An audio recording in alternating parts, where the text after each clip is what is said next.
খানজান আলী মাজারের গেট, তার মাজারের উপর দাঁড়িয়ে থাকা ভবন, এটা তার কবর। এটা তার ঘনিষ্ঠ সহযোগীর কবর। এটা 9 গম্বুজ মসজিদ, মাজারের পাশে থাকা কবরস্থান।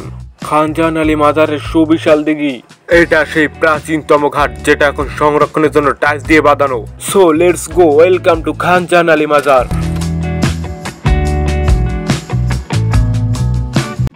আমরা এখন আছি খানজান আলীর মাজারের ভিতর, আর এর অবস্থান বাংলাদেশের সর্বদক্ষিণে গৌরবে ঐতিহ্য সংগ্রামে ভরা বাগের রাজ্য বাগেরহাটে। আমি এখানে এসে খুবই এক্সাইটেড, কেননা এই জায়গাটা বাগেরহাটের একটা ইতিহাসের অংশ। এখানে এসে আমরা সর্বপ্রথম খানজান আলীর কবর পরিদর্শন করলাম।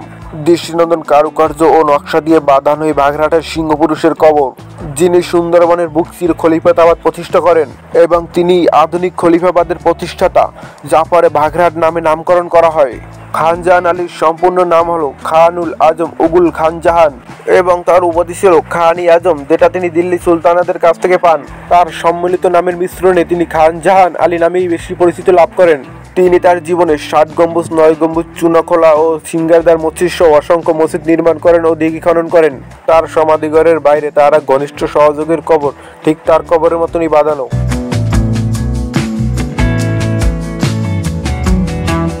এটা হলো খানজান আলী মাজারের সেই সুবিশাল দিঘি যেখানে কুমিরের বসবাস। এটা হলো পর্যটকদের একটি মূল আকর্ষণের জায়গা।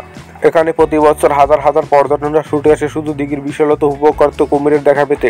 এটা হলো খানজান আলী দিঘির সেই প্রাচীনতম ঘাট যেটা এখন সংরক্ষণের জন্য টাইলস দিয়ে বাঁধানো। এই ঘাটের নির্মাণ 600 বছর পূর্বে করা হয়েছিল দিঘি খনন করার পর। আমি এখন আছি বাগেরহাটের সেই প্রাচীনতম দিঘির ঘাটে, যেটা বাগেরহাটের একটা ঐতিহাসিক স্থান। আমরা এখন যাব 9 গম্বুজ মসজিদ, যেটা দিঘির একটা সাইডে অবস্থিত। তো চলুন আপনার আমার সাথে। এই রাস্তাটা খুবই নির্জন, এটা জঙ্গলের ভিতর রাস্তার মতো। এখান থেকে যেতে হবে আমাদের। আমরা দুজন খুবই এক্সাইটেড, এটা আমাদের কাছে একটা এক্সপিরিয়েন্সের মতো। আমরা খুব একটা নির্জন রাস্তা দিয়ে হেঁটে যাচ্ছি এবং যেটা মাজার থেকে অনেক দূরে। এই নির্জন রাস্তায় অনেক ফল গাছের দেখা পাচ্ছি, বিশেষ করে কাঁঠাল গাছ।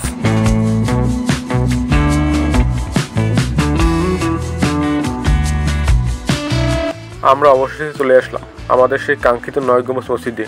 এটা বাগেরহাটের একটা ঐতিহাসিক স্থান। আপনারা 7 গম্বুজ মসজিদ সম্পর্কে অনেকে জানলো, এই 9 গম্বুজ মসজিদ সম্পর্কে অনেকে জানেন না।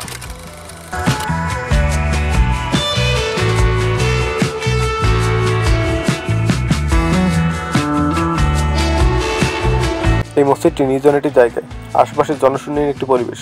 আপনি এই মসজিদের বাউন্ডারির বাইরে চারপাশে দেখতে পাবেন গাছ লতা পাতায় ঘেরা এবং খুব ফাঁকা একটা জায়গা।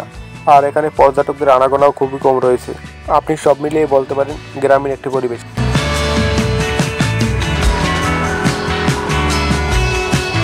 আমি আগে যেমনটা বলেছিলাম, আপনারা দেখতে পাচ্ছেন যে আমার পিছনে মসজিদের বাউন্ডারির বাইরে পুরোটা গাছ লতা পাতায় ঘেরা, খুব নির্জন একটা জায়গা।